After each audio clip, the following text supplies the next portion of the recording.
hay'adda Tadama ayaa 300 oo qoys oo ah dadkii abaartu saameysay oo jooga magaalada Buuhoodle waxay soo gaartay deeq raashin. Raashinkan oo kala ah daqiiq, bur, saliid iyo timir. Deeqdan raashinka ayaa waxa ka faa'iiday dadka abaartu saameysay iyo sidoo kale dad waayeela iyo dad curyaamiina. Waxaan ka salaamayaa deeqda la soo gaarsiiyeen dadka walaalaha ee muslimiinta. waxa weeyaan aad iyo aad ugu mahadcelinaya aad baan u salaamaynaa waa ka gudoomanay waxa weeyaan aad baan ugu baahnayn waxa weeyaan abaaro badan baan soo marnay roob la'aan colaad intaba waxa weeyaan Ilaahay anaga dulqaado waxa weeyaan dadka xoog leh ee maalin walba waxna siinayaan aad iyo aad baan ugu duceynaynaa halkan anagoo ah naafada danyarta ah ee curyaamiinta ah deeqdan waxaa soo diray Boqor Salmaan waa u mahadcelinaa deeqda ay noo soo dirtay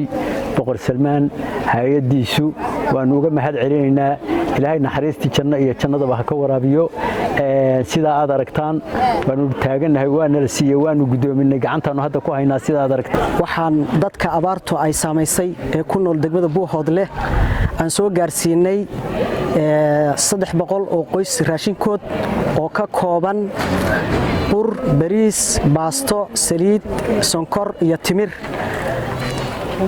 markii la isku daro ay noqonayso 70 kiilo qoys walba ay helayaan sidoo kale deeqdan waxaan gaarsiinay deegaanada Carooley, Qoriiley iyo Dhumay waxaan u mahadcelinayaa maamulka iyo ciidanka ammaanka oo runtii si fiican oo qiimo badan noola shaqeeyay waxaan sidoo kale u mahadcelinaynaa wasaaradda gargaarka iyo arrimaha ka hortagga masiibooyinka ee Puntland waxaan sidoo kale u mahadcelinaynaa guddiga abaaraha ee Puntland waxaan sidoo kale u mahadcelinaynaa dawladda federaalka gaar ahaan hay'adda ka hortagga masiibooyinka oo runtii si fiican wada shaqeyn ay maaragtay aan la leenahay waxaan halkan mahad gaar ah uga soo jeedinaynaa Boqor Salmaan hay'adda Boqor Salmaan oo runtii aan uga mahadcelinayno sida qiimaha badan ee shacabka Soomaaliyeed ay u garab taagan yihiin raashinkan deeqdan ay soo gaarsiiyay waxaan leenahay Ilaahay subxaanahu wa ta'aala ha ka ajir siiyo waxaan aad u soo dhaweynayaa raashinkan ka yimi hay'adda Tadaamun iyo hay'adda Boqor Salmaan run ahaantii waxa weeyaan waa deeq raashineed oo gaaraya ama in ka badan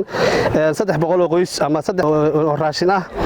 oo mid waliba ay tahay 70 kilogram oo isugu jira noocyada kala duwan ee cuntada aad baan u soo dhaweynayaa ka maamul ahaan ka deegaan ahaan dadkii abaaruhu saameeyeen ee xaaladaha adag ku jiray